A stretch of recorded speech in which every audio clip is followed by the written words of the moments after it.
The castle rose against the bleak winter horizon, a silhouette of towers and battlements etched in grey against the fading light of the sun, its strength undeniable to any who gazed upon it from afar. Yet within those mighty walls lay a truth that every soul inside knew well: that stone, though thick and unyielding against enemy swords, was no shield against the breath of winter. The very walls that protected them by day seemed to exhale cold at night, the stones icy to the touch, as if they drank in the warmth of hearth and body only to return it in a chill that sank into the marrow. The moat below was half frozen, its black waters glazed with patches of silver ice that cracked and shifted with a sound like muffled groaning, and the drawbridge bound in frost creaked mournfully as it was hauled up for the evening. Within the courtyard, servants scurried like restless ants, cloaks pulled tight about their shoulders, breath spilling from their lips in pale mist as they hurried to finish their labours before darkness claimed the sky. They carried bundles of firewood stacked higher than their heads, baskets of rushes for the whole floor, and thick folded tapestries that would be hammered onto walls to ward against draughts, though each man and woman knew it was a battle already lost before it began, for the wind always found a way. The horses in the stables stamped and snorted, their breath rising in heavy clouds as they tossed their heads, their hides steaming from the work of the day, though now quickly cooling in the freezing air, and the grooms, their hands cracked from frost, whispered soothing words while throwing coarse woolen blankets over the animals' backs. In the kitchens below, the great hall ovens glowed red, their heat the envy of all, and cooks wiped sweat from their brows as they heaped great loaves of bread onto wooden boards. Yet even here beside the flames the cold crept under doors and curled around ankles, making them stomp their feet upon the flagstones to keep the blood moving. Pots of steaming broth bubbled on the hearth, spitting occasionally into the smoke-filled air, and the aroma drifted through the castle like a promise of comfort that never fully reached beyond the kitchen's warmth. In the great hall, servants spread fresh rushes across the stone floor, scattering herbs among them to sweeten the air, for winter's damp made the stones smell of earth and age. Long wooden tables stood ready for the evening meal, their surfaces scarred by years of feasts and quarrels, while above them banners of the Lord's house hung stiff in the cold air, their fabric stiff with frost, where the draught crept through cracks high in the walls. The hearth was already roaring, flames leaping high, sparks darting like fireflies into the smoke that curled up toward the blackened rafters. Yet even this mighty fire could not banish the cold. From the farthest corners of the room, where shadows seemed to breathe and sigh as if alive,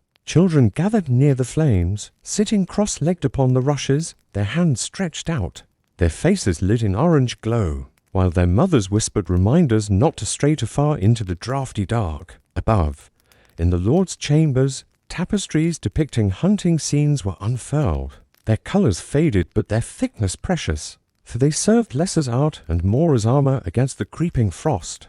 The Lord's bed, massive and carved with lions and vines, stood like a throne of wood, and around it heavy curtains of velvet were drawn to form a cocoon. A small chamber within the chamber, where warmth could be trapped, furs lay heaped upon the feather mattress, wolf, bear, and fox all brought from hunts past. Trophies turned necessity in a land where winter spared no one. The ladies of the castle wrapped themselves in cloaks of wool lined with fur, their breaths visible even in these upper rooms, while handmaidens hurried with warming pans filled with glowing coals, to slip between the sheets before their mistress lay down. For even noble blood grew cold when the night stretched long. Below the grandeur, the servants' quarters told another tale. Here, in narrow stone chambers where the walls sweated damp and the air hung heavy with chill, men and women slept on pallets of straw, sharing cloaks and blankets, pressing close together for warmth. Some whispered to one another to pass the hours, while others shivered in silence, staring into the darkness, counting the minutes until the first horn of dawn. A single candle might gutter in the draught, casting a thin glow that made the shadows loom larger, and the sound of teeth chattering was often louder than snores. Guards off duty huddled with their comrades, their armor stacked beside them, the iron cold enough to burn skin, while their hands, raw and red, were thrust deep into sleeves for comfort. On the battlements, the watchmen bore the worst. Cloaked in heavy wool, they marched slowly along the frozen stones, stamping their feet to keep blood flowing, their faces half hidden in the folds of their cloaks. The wind sliced through even the thickest garments, turning ears and noses numb, and their eyes watered as they squinted into the night, searching for dangers in the dark woods beyond the moat. From time to time, a servant climbed the stairs with a flask of hot ale, passing it hand to hand, each man taking a grateful swig before returning it with trembling fingers. The promise of warmth at the end of their shift was all that kept them moving. The thought of the great fire below, though even then, they knew it could not drive away the cold entirely. As the night deepened, the castle seemed to groan and breathe like a living thing. The wind howled through the arrow slits, a sound like a ghost's lament, while the rafters above creaked as though burdened by the weight of ice, and snow pressing down upon the roof. Children pulled blankets over their heads and whispered of spirits wandering the halls, their eyes wide, while their mothers hushed them with tales meant to soothe but carrying the same fear within. Dogs curled in corners, their noses tucked beneath their tails, ears twitching with every sound of the storm outside. The fires burned, the candles guttered, the shadows stretched and shifted, and still the cold reigned supreme. Yet through it all, life within the castle continued, for the people had known no other way. Winter was an enemy they could not defeat, but only endure, night by night, fire by fire, breath by breath. And as the stars wheeled above the frozen land, and the moon cast its pale light upon the towers, the stone walls held fast, keeping at bay the wolves and raiders, but never the cold, which slipped silently through every crack into every chamber and into every dream. In the vast belly of the castle, beneath rafters blackened with the smoke of generations, the great hearth roared with a fire that seemed to breathe like a living creature, flames leaping high, and casting their glow across the stone walls as if to challenge the icy grip of winter itself. Logs as thick as a knight's arm were fed into its maw, hissing and crackling as sap spat into the air, sparks shooting upward in a storm of gold before vanishing into the dark chimney that swallowed them whole. Around this heart of flame gathered all who could, for the hearth was more than a fire, it was life itself in the depth of winter, a fragile sun in a world of frost. Nobles drew their chairs close, cloaks loosened from their shoulders, faces eased of their sternness in the warmth as they stretched out their hands, rings glinting in the flickering light. Ladies pressed cups of wine between their palms, sipping slowly, their cheeks glowing with both fire and drink, while their voices rose in gentle laughter, softened by relief that for a short time they could forget the gnawing cold that ruled the castle's stone bones. Children sprawled upon the rushes, spread thick upon the flagstones, their laughter bright as bells, wooden horses and carved knights clattering in their small hands, while their wide eyes reflected the dancing blaze as if each ember held a tiny star. The old ones sat nearby, shoulders bent beneath woolen cloaks, their gnarled hands held out toward the flames, their eyes half shut as if staring not at the fire before them, but at memories painted in its glow. Winters survived, battles fought, feasts long past where other faces, now gone, had laughed and sung in this very hall. Servants hurried among them, their steps quick, their voices hushed but constant, carrying trenchers of thick bread, wheels of cheese, and steaming bowls of broth that left trails of white in the cold air as they moved. Their cheeks flushed crimson from labor, their hair damp with sweat despite the cold.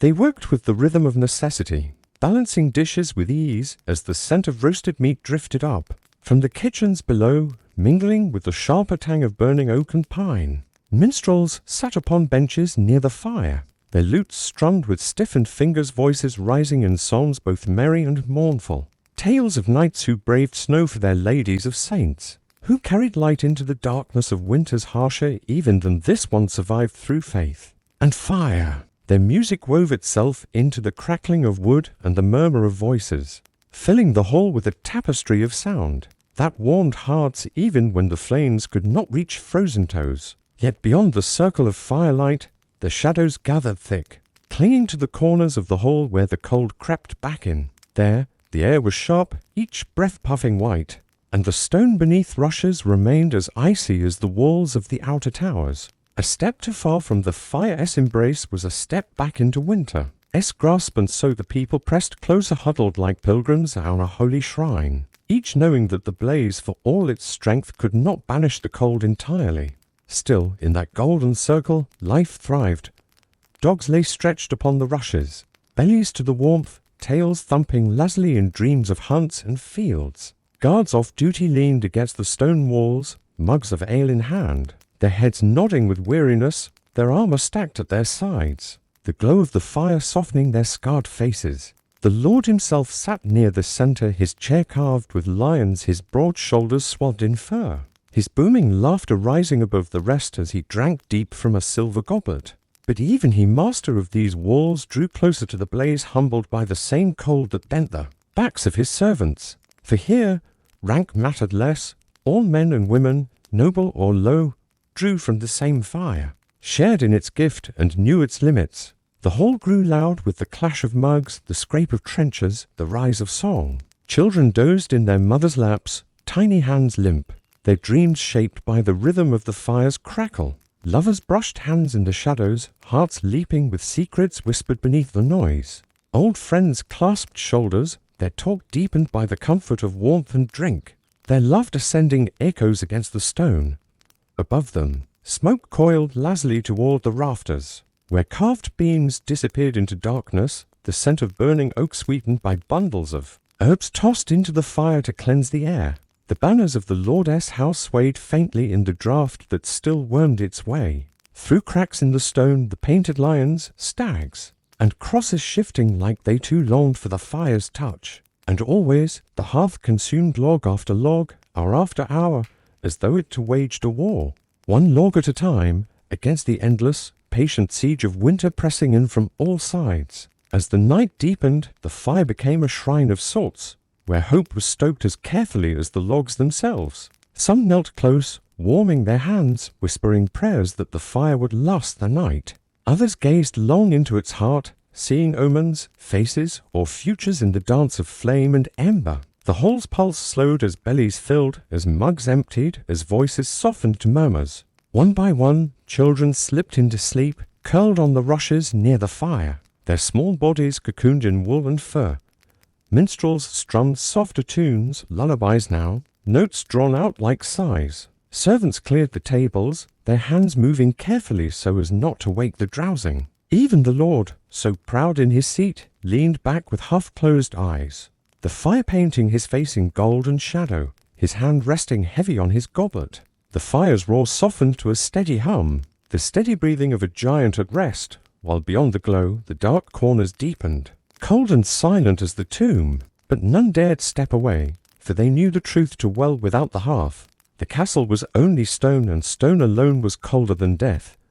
So they remained pressed close, feeding wood and faith into the blaze, huddled like moths around their fragile sun, clinging to warmth as though it were the last light left in all the world. High above the hall, up the winding spiral stair that clung tightly to the castle's stone heart, lay the bedchambers where lords and ladies sought their nightly refuge. From the cold chambers meant for rest, yet never entirely free of winter's touch, the lord's own chamber was the grandest, a vaulted room where heavy wooden beams arched overhead, and tall windows peered out over the moonlit courtyard, their shutters rattling faintly against the wind's insistent fingers. The walls were cloaked in tapestries, faded yet still rich with scenes of hunts, battles, and saints' miracles, not hung for beauty alone but for warmth, for the stone behind them exhaled frost that crept into every corner. At the chamber's center stood the bed, a vast wooden frame carved with lions, vines, and angels,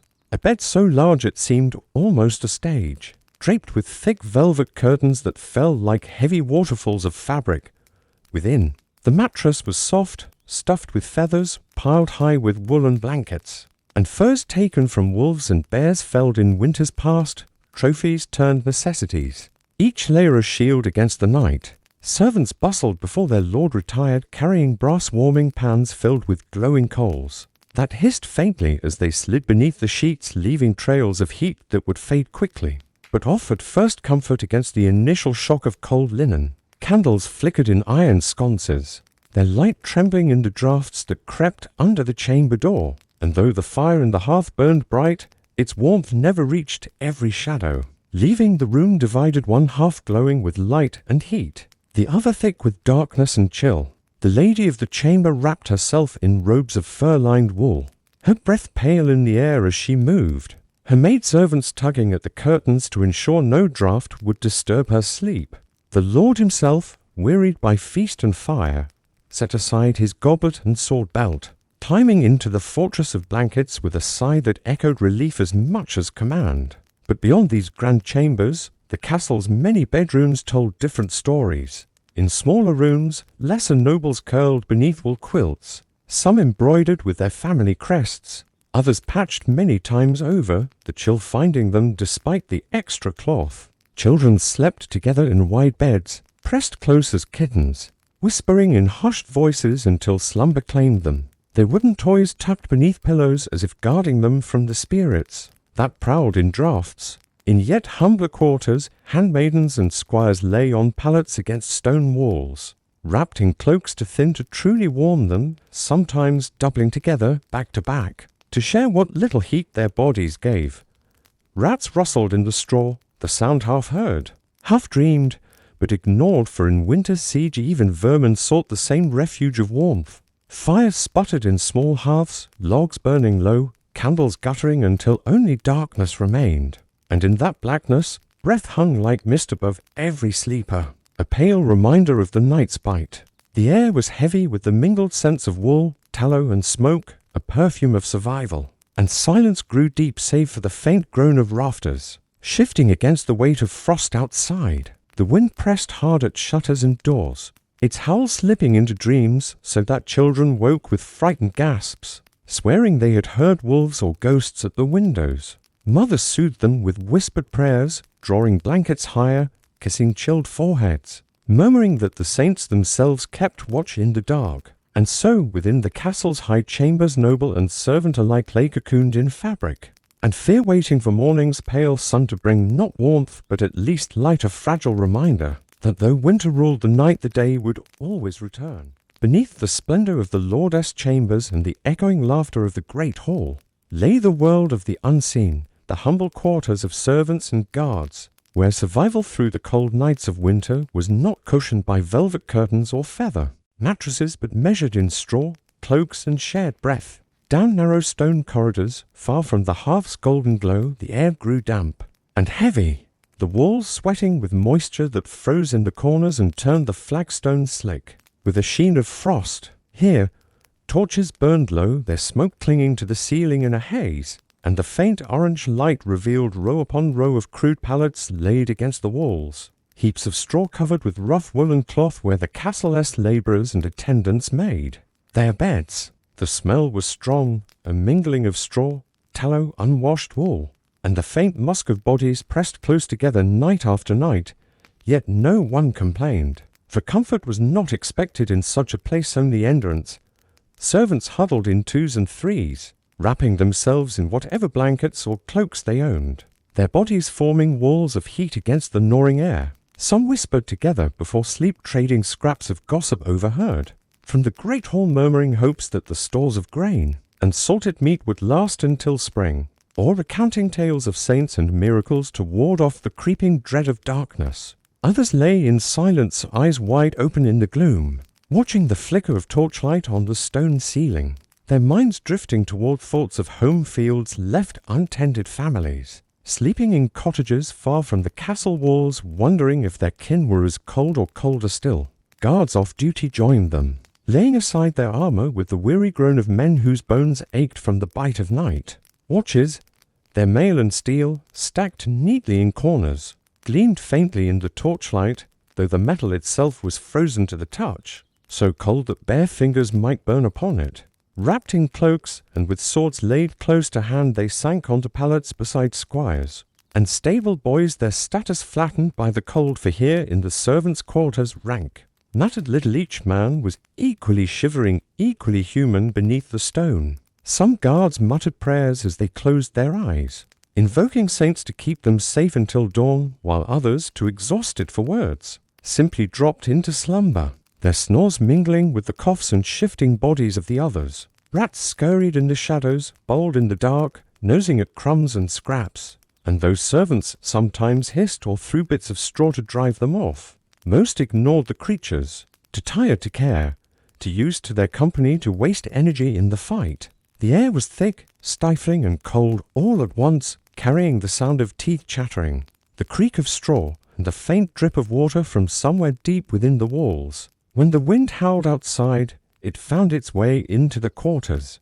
slipping through cracks in shutters and under doors, chilling the torches until they sputtered, sending shadows leaping like dark fountains across the walls. Children among the servants, too young for labor yet to pour for better beds, whimpered in the cold, pressing closer to their mothers or older siblings, hiding their faces against woolen skirts. A few older women murmured soft lullabies, their voices thin and trembling, words of comfort worn smooth from countless nights of hardship, promising warmth that did not exist but at least carried the weight of love.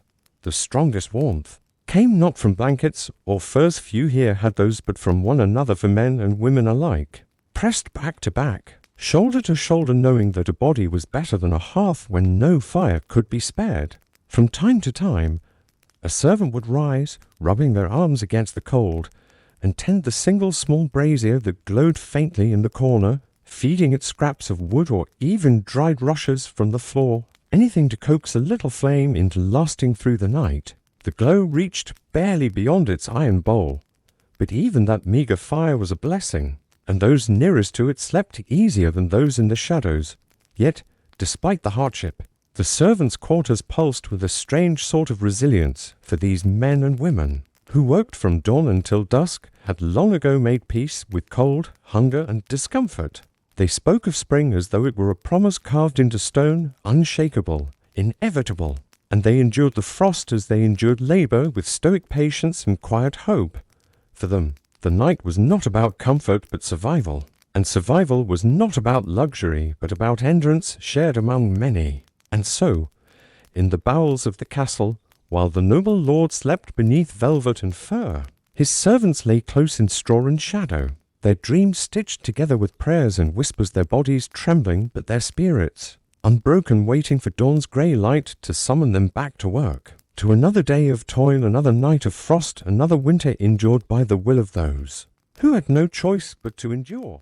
Above the castle, where the stone walls rose into the night sky, the watchmen stood their posts along the battlements, wrapped in heavy cloaks, yet still feeling the bite of the winter wind. The chill there was sharper than in any hall or chamber, for the gusts swept unhindered across the open heights, stinging faces and numbing hands until the men shifted constantly to keep their blood moving. Their boots ground against frost that clung to the stone, and their breath drifted in pale clouds that quickly vanished into the darkness. The torches mounted along the walls sputtered, and bent under the gusts, their flames never steady, casting long shadows that seemed to creep and tremble like phantoms. Still, the men kept their eyes fixed outward, scanning the whitened world that stretched beyond the castle fields buried under snow, forests that stood black and silent, and rivers frozen into glass under the watch of the moon.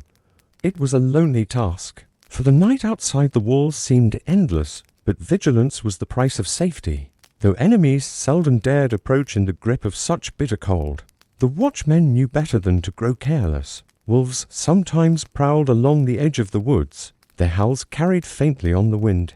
Desperate men, hungry and reckless, might wander from villages or camps to steal what they could from the stores within the walls. Even if no threat stirred beyond, the cold itself was danger enough, for it gnawed at fingers, stiffened limbs, and dulled the senses.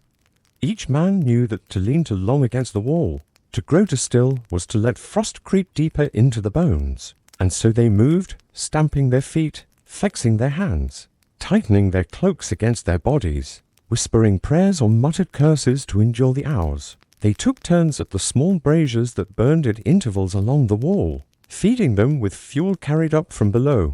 The flames were small, barely enough to warm a hand or thaw the edge of a spearhead, but even so, they were lifelines, reminders that warmth still existed in a world otherwise consumed by ice. Men gathered in brief huddles around them, rubbing their palms together, faces lit orange for only a moment before they returned again to their lonely stations.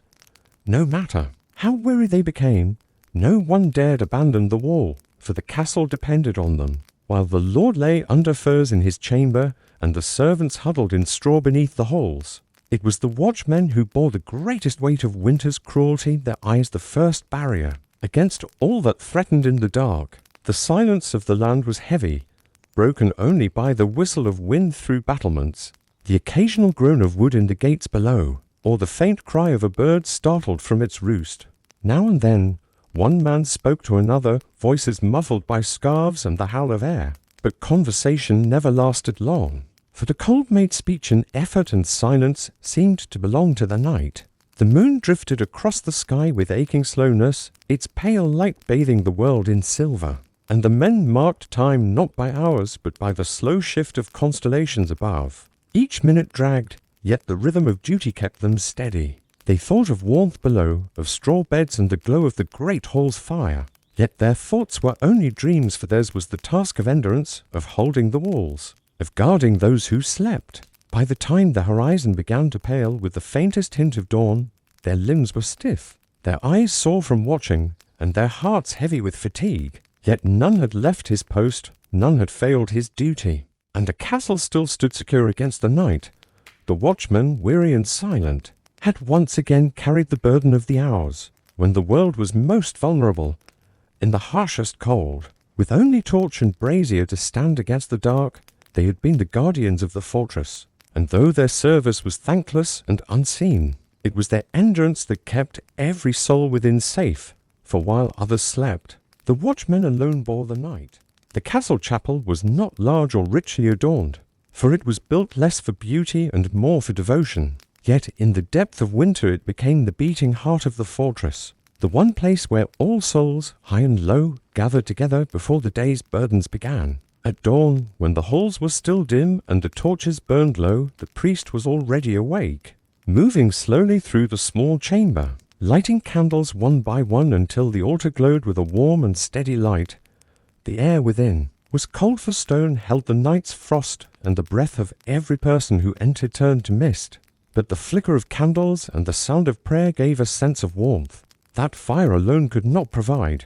The benches creaked as servants filed in from their quarters, rubbing their hands to stir blood back into frozen fingers, bowing their heads as they found places at the back. Watchmen, weary from the long night, came in silence, their eyes heavy but their hearts steady, seeking strength for the hours yet to endure.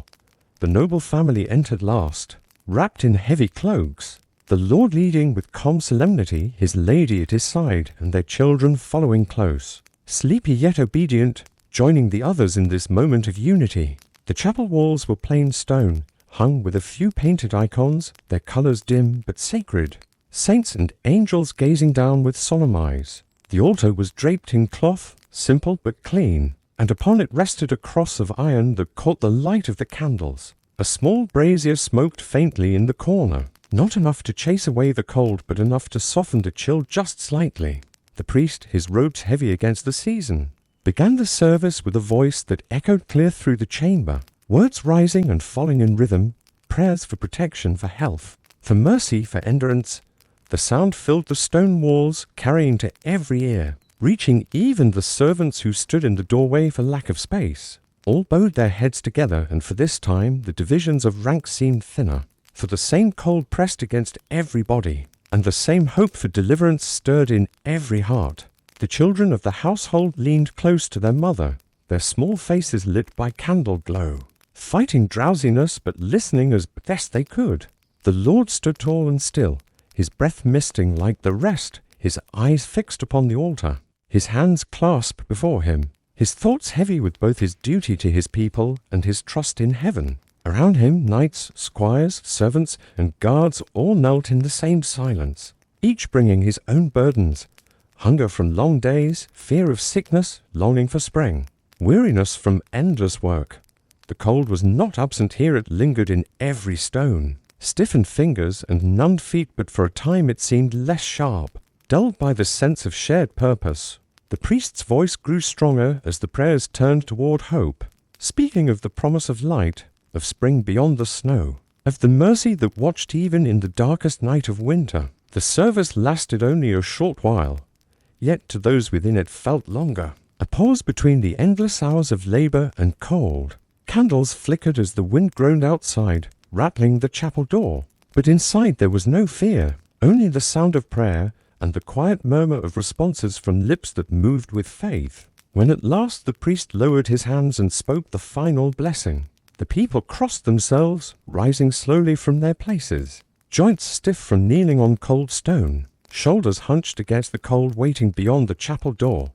One by one they departed there, footsteps echoing down the hall, each returning to his duty, the watchmen climbing once more to the walls, the servants hurrying back to kitchens and stables, the nobles retreating to their warm chambers, the children tugging sleepily at their mother's cloak. Yet though they left the chapel and the cold reclaimed their bodies, something of the warmth of that gathering lingered, a comfort born not of fire, but of shared faith and shared endurance. Thus the chapel stood as the castle's quiet refuge, where rank and labour met under the same roof, where the storm outside could not reach the heart, and where hope was kindled even in the harshest winter, though the wind howled and the snow lay heavy upon the land. Within those walls a different strength was found, one that no frost could extinguish. And so, with prayers still echoing faintly in their ears, the people of the castle went forth into another day of survival, their burdens lightened if only for a little while, by the faith they carried from the chapel's dim glow into the frozen world. High in the keep above the kitchen's halls and guardrooms lay the Lord's chambers, a place of privilege and warmth where the cold of winter was softened, though never completely banished, for no matter how thick the walls or how great the fire, winter always found a way to press its hand against stone. The chamber was vast, with high beams stretching across the ceiling, the air filled with the faint scent of wood smoke and dried herbs. Thick rugs covered the floor, soft underfoot, and meant to keep the chill of bare stone from biting at toes. Heavy curtains draped the tall windows, and strong shutters closed against the night, rattling whenever the wind struck them. Along the walls hung tapestries, bright with colour, showing hunts of stags, battles of knights, and sacred scenes of saints, their threads serving both to boast of wealth and to keep the draughts from creeping into the room. At the chamber's heart stood a bed of carved oak, grand in its size and form, raised far above the ground and piled with soft feather mattresses and sheets of linen, all hidden beneath thick layers of woolen blankets and furs of fox-wolf, and bare-stitched and arranged so that their warmth was almost unshakable. Here lay the lord and his lady, wrapped in ease, their rest guarded by fire, servants, and stone. At the far side of the room the fireplace roared, wide enough for a man to stand inside its stone moor, its flames dancing high as logs, as thick as arms, burned slowly through the long night. The servants kept it fed without pause, for should the fire fail even for a short while, the chamber would grow cold, and the noble sleepers might stir, their comfort broken by the same frost that plagued every corner of the castle. By the hearth the servants sat with eyes heavy, their duty to rise whenever the flames sank, to place more wood upon the embers, to stir the coals so that warmth never died. A small bowl of herbs was set near the flames, lavender and rosemary and sage, filling the chamber with a gentle sweetness that calmed the breath and warded off the fevers and chills feared in winter. Near the great bed a maid sat lightly dozing, ready to spring to her lady's side should she be called, while a young squire rested close to the door, sword beside him, half waking at every groan of wood or whistle of wind through the chimneys. In smaller beds along the chamber walls lay the children, wrapped in blankets and small furs, their cheeks flushed with the heat of the fire, their dreams untouched by hunger or frost. They shifted only now and then, safe in the warmth that their station provided. Their sleep was easy, their breath steady, for unlike the servants crowded in straw or the watchmen standing numb upon the battlements, they had never known a night of shivering with nothing but rags for cover. They heard the wind only faintly, a muffled moan through shuttered windows, and to their ears it was no threat, only a distant voice that could not reach them. The lady herself slept with a softer grace, drawing closer to her lord when the wind rattled the shutters, her face peaceful in the glow of the fire. The lord rested deeply, his hand upon the furs, his mind untroubled by duty in these hours, trusting his men, his walls, and his God to keep his household safe. Yet though the chamber was filled with warmth, it could never fully deny the season. The cold pressed against the stone from outside, and now and again a draught crept beneath the door or slid around the shutters, chilling the air and stirring the sleepers beneath their coverings. At such times the servants moved quickly, adding more wood, stirring the flames until the fire roared again, and warmth flowed back into every corner. Sparks leapt up the chimney, shadows danced on the beams, and the light returned, steady and golden. Erasing the touch of frost, the sound of the wind remained, moaning like a distant beast. Yet inside there was peace again. The night passed slowly in the Lord's chambers, marked by the steady crackle of the fire, the soft shifting of servants as they kept their watch, and the quiet breathing of those who slept. Outside the storm beat fiercely against the walls, snow piling high upon the roofs, and in the courtyards, ice gripping the rivers. The land locked in silence. The watchmen on the towers endured the bitterest wind, stamping their feet to keep life in their limbs. The servants in their straw beds huddled together for warmth, shivering through uneasy sleep. But here, in this chamber above, warmth and peace endured. The Lord's family knew little of hardship, wrapped in comfort, their dreams unbroken by cold or fear. For while the storm reigned outside, and while men labored and suffered to keep the castle standing, the noble household rested in safety, guarded by fire and stoned by servants and soldiers, by the unseen labor of many who kept the night at bay. While prayers still echoed faintly from the chapel, the kitchens of the castle stirred to life. For no matter how bitter the winter, the day could not pass without food. And here the warmth of fire was fought for and cherished like treasure.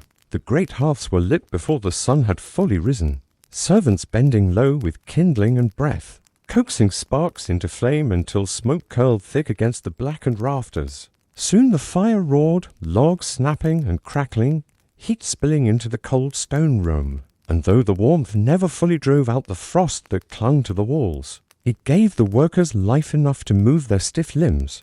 Pots of iron were set upon hooks, water drawn from barrels was poured in, and the first steam of the morning rose as the long work of boiling, baking, and roasting began. The smell of bread, faint at first, slowly crept into the air, mingling with smoke and the sharp scent of onions and herbs. Servants moved quickly in the dim light, cloaks and shawls still clutched around their shoulders, hands red and raw from the chill. Some kneaded dough with numb fingers, their knuckles white as they pressed and folded, while others chopped roots with blunt knives, their breath fogging as they leaned over the boards. Meat hung stiff in the cold, cut in pieces for stews that would simmer all day. Children too young for heavy labor carried small bundles of wood or fetched water, their faces pale but their eyes bright with the task.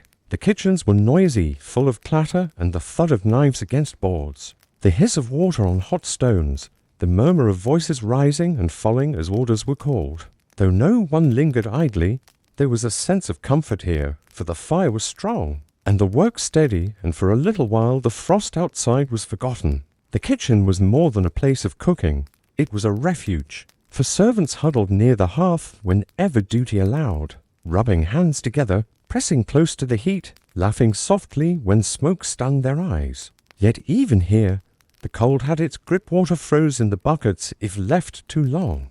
Breath drifted in pale clouds above the tables, and draughts slipped under the doors to nip at ankles. Still, compared to the bitter towers or the freezing straw beds, the kitchens were a gift. For here warmth was real, here food promised strength, here the smell of bread gave hope. As the hours passed, more pots were filled, more loaves were set to bake, and the air thickened with the mingled scents of broth and grain. By the time the nobles stirred from their chambers, the first dishes were ready, steaming bread, porridge thickened with milk, stews seasoned with what herbs could be found. Trays were carried upward by servants, their arms trembling not only from the weight, but from the lingering cold in their bones, yet their steps quickened, for they knew the Lord's household waited. Those who remained below shared scraps and bowls of their own, huddled together on benches, grateful for whatever warmth the fire and food could give. The kitchens fed all the high table above and the crowded servants below, and though hunger was never far in winter, this was the place where survival was made possible, where fire turned the harshness of the season into strength. Thus the kitchens, smoky and noisy and never at rest, became the hidden heart of the castle's endurance. While the wind howled outside and frost lay heavy upon the land, the hearth burned here without pause, and it was this flame, more than any banner or sword, that kept the people alive. For in the bitter months, food was hope, and every loaf, every bowl, every steaming pot was a shield against the cold that ruled the world beyond the walls. As the day waned and the shadows lengthened across the courtyards, the great hall of the castle came alive, for evening was the hour when all who could sought refuge in its warmth and light. And though the cold outside deepened with the fading of the sun, within these walls there was a gathering of life. The hall was vast, its high roof lost in smoke and shadow. Its walls hung with banners that stirred faintly whenever the doors opened to admit the icy air. At the far end blazed a great hearth, its fire built so high that sparks leapt into the rafters, the flames throwing long flickering light across the room, warming not only the air, but the spirit of all who entered. Torches lined the walls, their flames bending with every draught, casting uneven light that made the shadows dance and gave the place a restless glow. Long wooden tables stretched down the length of the hall, benches pulled close, their surfaces already crowded with bowls, loaves of bread, pitchers of ale, and steaming pots carried in from the kitchens below. Servants hurried between tables, their arms laden, their cheeks flushed from the heat of the hearth and the chill that clung to them from the passageways. The smell of roasted meat, of fresh bread, of herbs and smoke filled the hall so strongly that even the weariness of the cold seemed lighter. The people of the castle gathered here in their ranks, the lord and his family at the high table, seated on carved chairs beneath the banners of their house, the knights and squires nearby, their armor gleaming faintly in the firelight, while further down sat the lesser folk servants, craftsmen, and retainers, each finding a place, each grateful for the food and warmth that the hall provided. The murmur of voices rose steadily, laughter breaking out in bursts, the clatter of wooden cups against the table echoing loudly, a sound of life that pushed back the silence of winter. The noble children leaned close to the fire, their faces flushed, their eyes bright with stories told by squires or songs sung by minstrels. At times the Lord himself spoke, his voice deep and steady, sharing news of the land, offering words of thanks, reminding all of their duty and their endurance. Though he sat wrapped in furs, and the fire warmed his face, even he knew that the winter beyond the walls was harsh, and so he spoke with gravity, urging his people to stand together. As the meal went on, the hall grew warmer, the fire consuming log after log, the smell of smoke thickening in the air, clinging to hair and clothing alike. Men leaned over bowls of steaming stew, women tore loaves of bread, children drank eagerly from mugs of milk warmed near the hearth. For a time, hunger was satisfied, and the hardships of the day were softened by the comfort of food and the company of others. The hall echoed with song, with tales of bravery, with jokes told to ease the gloom. Shadows danced across the stone, mingling with the faces of the weary and the joyful alike. And even those who had little found comfort in knowing that here they were not alone. Yet even in this warmth, winter was not forgotten. Each time the great doors opened, a blast of cold swept through, making the flames bend and the nearest guests shiver. The draughts crept under the tables, chilling legs and feet, and the walls, though hung with banners, held the memory of frost. Some at the lower tables ate little, for food was made. As the long winter pressed deeper into the castle walls, another enemy rose to trouble the people, one more feared than the bitter winds or the endless hunger, and that enemy was illness. It crept silently through the corridors, unseen yet felt in every chamber, striking the strong as easily as the weak. At first, it was only a few coughs heard in the servants' quarters, muffled beneath blankets, dismissed as nothing but the chill air. Yet soon the coughs grew harsher, echoing in the silence of the night, rattling in the straw beds, carrying across the stone halls until even those who were not sick listened with unease. Servants awoke shivering, not from the frost this time, but from fevers that burned within, their breath ragged, their eyes glassy, their strength drained as though the cold itself had settled into their bones. Mothers bent over, their children, pressing cloths dipped in cold water against small foreheads, whispering prayers under their breath as though soft words could turn sickness away. In the barracks, the soldiers who had endured bitter nights on the battlements began to falter. Men once proud in armor now lay beneath rough blankets, their faces pale, their lips dry, their hands trembling when they tried to lift a cup of water. Some still forced themselves to stand at their posts, leaning heavily on their spears, unwilling to abandon duty even as their strength failed them. But their coughs betrayed them, echoing against the stones like a warning that no man was safe.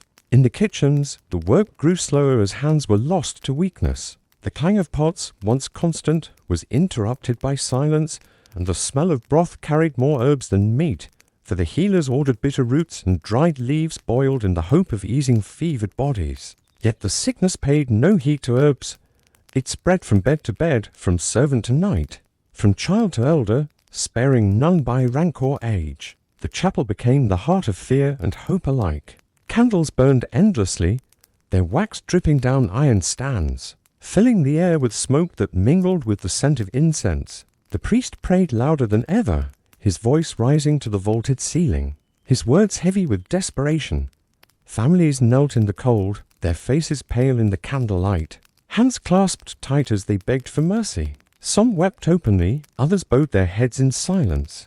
Yet all feared the same shadow, that death might enter the castle not through sword or siege, but through the breath of sickness, that none could hold back.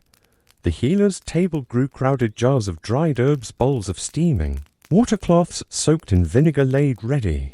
But still the sick moaned in their beds, their bodies racked with shivers, their skin burning hot.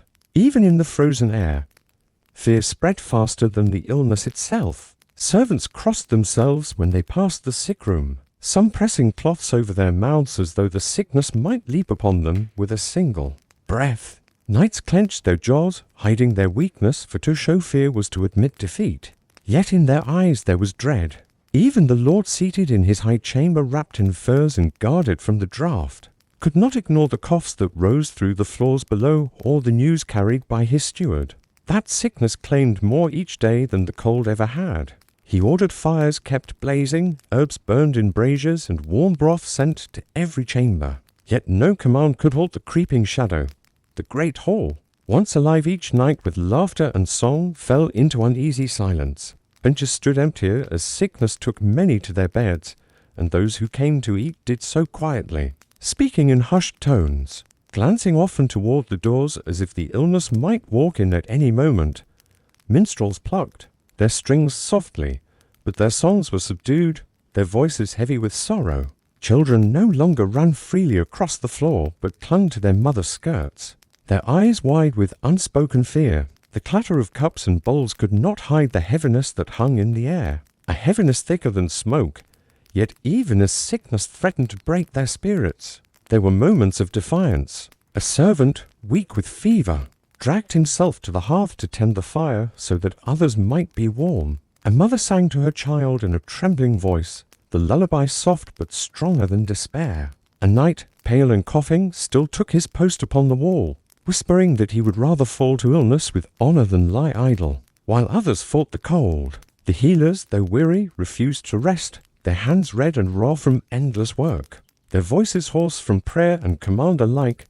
In these small acts, courage endured. The castle, though shaken, held firm. Its stones stood against the storm, its people against the shadow that walked among them. Illness might weaken their bodies, but it could not yet break their will. And so they waited for the sickness to pass, waited for the cold to loosen, waited for the day when they could look upon one another without fear. For though illness and fear walked together through the halls, so did hope, faint but steady, like the last glowing embers of a fire that refuses to die. The castle had endured many cold nights, but now winter revealed its cruelest face, pressing down with a weight so heavy that even the strongest spirits faltered. The winds grew wilder, howling like beasts across the towers, forcing shutters to rattle and doors to shake, slipping through every crack in the stone to bite the skin of those inside. Snow fell without pause, day after day, until the world beyond the gates disappeared beneath white mounds that reached the height of men, burying paths, fields, and even the tops of walls. The courtyards were silent, but for the sound of shovels scraping stone, servants laboring to clear space, though the drifts returned each morning. The river froze again, solid as iron, silencing the water that had once promised life, while the forests stood dark and unreachable, their branches heavy with ice. On the battlements, guards wrapped in furs stood stiff as statues, their breaths freezing in their beards, their hands numbed upon their spears. They stamped their feet not for comfort, but to keep blood moving, for without it, their limbs would fail. In the barracks, soldiers lay close together on straw beds, huddling like cattle, for warmth their breath clouding the air in the dim firelight. while their armor hung cold on the walls too heavy to wear in such bitter nights. In the servants' quarters, the sound of coughing grew common, blankets grew thinner, and children lay pale and silent, their small hands curled against their empty stomachs. The kitchens no longer rang with lively work, but with weary clatter, for stores had run low wood, burned faster than it could be carried, and the stews they served were watery, stretched with roots and scraps. When meat had long since vanished, bread was sliced thin, barely enough to quiet hunger, and men left the table still unsatisfied, their stomachs gnawing as if empty. The chapel glowed faintly each night with the light of candles, their wax dripping low as prayers rose higher. The priest's voice carried with sorrow, begging God for mercy, while men and women knelt together, some in silence, some with tears, their eyes hollow yet desperate for hope. The great hall, once a refuge of warmth and fellowship, felt heavy even with its roaring fire. The hearth consumed logs at a furious pace, sparks leaping high, yet the cold still crept under the doors, wrapping around legs and chilling feet. Benches sat emptier, laughter no longer filled the air, and the minstrels' songs grew quiet, heavy with sadness, until even music could not break the weight of despair. Faces turned toward the fire, searching for courage in its restless dance, yet finding only the reflection of weariness. The Lord himself, cloaked in heavy furs, moved through the hall, with a face lined by worry, for though his chambers were warmer than most, he could not close his ears to the sounds of hunger and illness that spread below. He knew his castle was strong, his walls high and thick, yet walls could not guard against famine, nor stone keep out the creeping sickness that touched both servant and knight alike. This was the depth of winter, when hope itself seemed to wane, when the days blurred into endless grey and the nights stretched so long that dawn felt like a forgotten dream. Yet though the storm raged, the fires were never allowed to die, the gates never left unguarded, the prayers never silenced. Weary hands still placed logs upon the flames, weary feet still climbed the walls to keep watch, weary hearts still whispered encouragement to those who faltered. And in these small, stubborn acts the castle endured, not with strength alone, but with the will to survive. Even in the darkest hour, when hunger bit deep and illness crept near, a spark of endurance glowed like an ember beneath ash, faint, fragile, but unbroken. For though the depth of winter was cruel beyond measure, it was not the end, and the people, though bowed, were not defeated. The harshness of winter had weighed so heavily upon the castle that many believed it would never end, yet as all things must, the great freeze began to yield, not with sudden relief, but with whispers of change so faint that they seemed like dreams. It began with the wind. For weeks the gales had cut like knives, howling through towers and rattling shutters. But one morning the guard upon the northern wall lifted his head and felt a breeze. That did not sting quite so sharply. The cold was still there, but it no longer bit as cruelly. It seemed tired, softened, as though the winter itself had grown weary. That same morning, the clouds that had hung thick and grey since before memory thinned for the briefest of moments, and pale shafts of sunlight broke through, spilling across the white slopes. The light was weak, its warmth barely felt upon the skin, but it was enough to bring men and women from their corners to lift their faces and see the colour of the sky again. Children who had sat pale and silent through the long weeks pointed upward with wide eyes, whispering as if they beheld a miracle. The stone walls of the castle, crusted with frost, seemed to glitter beneath the fragile light, and for the first time in months, the cold grey fortress appeared touched with beauty. Soon after, another sign came, the sound of dripping. In the courtyards, where snow had lain unmoved for endless days, small rivulets of water traced lines down the stone, and icicles hanging from battlements began to weep under the gentler air. Men stopped their labour just to listen, for the soft patter of melting was more joyful than any song, a music of promise that life stirred once more. The river, frozen solid as a mirror of stone, groaned and cracked in places, its surface no longer unbroken. Though the waters did not yet flow, the voice of the river was heard again. In the faintest murmurs beneath the ice, a whisper of freedom waiting to be unleashed. In the fields beyond, snow no longer lay smooth and endless. Patches of dark earth broke through, damp and heavy, but alive with the scent of soil. Servants spoke of spotting crows circling again, and even a hare was glimpsed at the edge of the forest. Signs that the creatures of the wild felt the stirrings of change too. Within the castle, the effect was immediate, as if spirits, long beaten down, had caught the scent of hope. In the barracks, soldiers who had once huddled in silence began to talk again, stamping their feet with new strength, speaking of the thaw to come, of hunts that might soon be possible, of battles that no longer felt as if they were fought against the very air. In the kitchens, fires burned with renewed vigor, for wood could now be fetched with less risk. And though the meals remained plain, the taste of herbs gathered from thawed patches of ground brought comfort far greater than there. Small sighs suggested, even thin stews, stretched still with water, carried a different flavor when eaten in lighter air. And for the first time in months, laughter rang faintly from the servants' benches in the chapel, where candles had been burned with trembling hands during the darkest weeks. The priest now spoke with a voice full of warmth, praising not only God's mercy, but the resilience of the people who had endured. The prayers of desperation became songs of gratitude, and the flickering candlelight no longer seemed so frail, but steady, as though heaven itself blessed the change. In the great hall, the shift was most visible. Where before men had sat hunched before the fire in silence, now the benches filled again with talk. The roaring hearth still consumed logs at a furious pace, but no one counted so carefully. For hope outweighed fear. Minstrels dared to play again, first with soft notes, then with bolder tunes, and though their music was not yet loud, it was enough to stir hearts. A ripple of laughter broke across the hall as children, no longer so frail, darted between tables, chasing each other, their cheeks red not from fever but from life. Mothers, who had wept in silence only nights before, now smiled, their faces lined but softened by relief. And upon the high rampart, the lord of the castle stood, his cloak whipping in the gentler breeze, his eyes fixed upon the horizon. Beneath him the land lay still half buried, but he saw patches of earth, the shimmer of water breaking through the snow, and the sky clearing above. His heart, once so heavy with fear that his people would not endure, lifted with the knowledge that they had withstood the trial. The sickness still lingered, hunger was not banished, but the shadow of death no longer stretched so far across his halls. He breathed deeply, tasting not the sting of frost but the dampness of fall, and in that breath he felt life returning. He descended into the hall that night with new strength, and his people, seeing it in his eyes, knew the truth that the worst had passed.